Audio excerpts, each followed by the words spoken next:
જય શ્રી કૃષ્ણ. ક્યારે આપણે વિચાર્યું છે કે જો આ મહાપ્રભુજી ભૂતલ ઉપર પ્રગટ્યા જ ન હોત તો આપણું શું થાત? આજે આપણે જો પ્રભુને પ્રાપ્ત કરવા હોત તો આપણે શું કરી શકત? તો જ્યારે મહાપ્રભુજી પ્રગટ્યા ત્યારે કેવું હતું?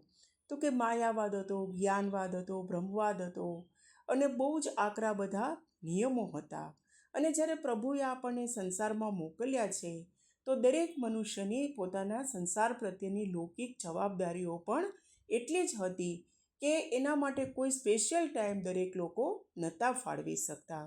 અને એટલે જ આપણે જે સર્વોત્તમ સ્તોત્રમાં જોઈએ છીએ કે માયાવાદ નિરાકર્તા સર્વવાદી નિરાસ્કૃત ભક્તિ માર્ગાબ્જ માર્તંડ સ્ત્રી શુદ્રાદ્યુત ધૃતિક્ષમ. અને જે સ્ત્રી શૂદ્રોને એમને તો કોઈ પ્રભુને પ્રાપ્ત કરવાનો કોઈ હક જ નહોતો. અને કેવું હતું? માયાવાદ નિરાકર્તા, સાવ નિરસ માર્ગ હતો કે જે બધાને રસ નહોતો પડતો. તો એમાં આપણા મહાપ્રભુજી છે ભક્તિ માર્ગાબ્જ માર્તંડ.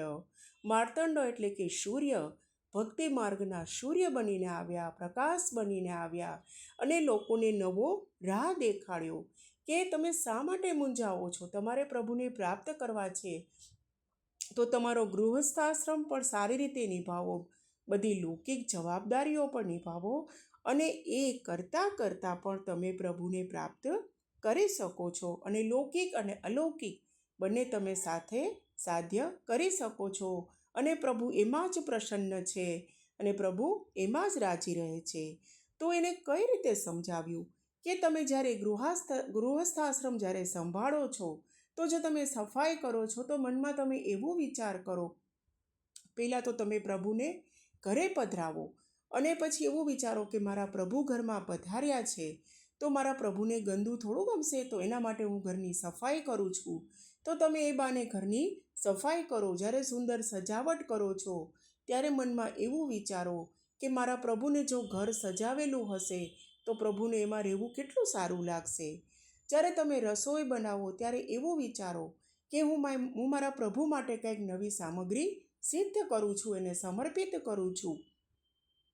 ક્યાંય બહાર જાઓ, કોઈ વસ્તુ લાવો, કંઈ ખરીદી કરો ત્યારે પણ પ્રભુનો વિચાર કરો કે મારા પ્રભુ ઘરે બિરાજી રહ્યા છે, એમના માટે હું કંઈક લઉં.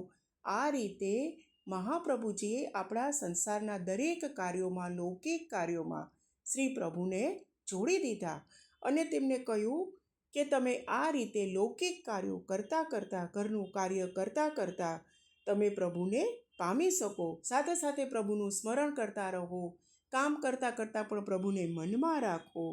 આ રીતે તમે પ્રભુને પ્રાપ્ત કરી શકો.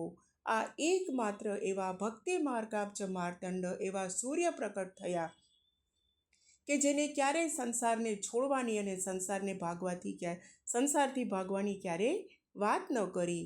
એવા આ મહાપ્રભુજીને કોટી કોટી કોટી કોટી નમન હો.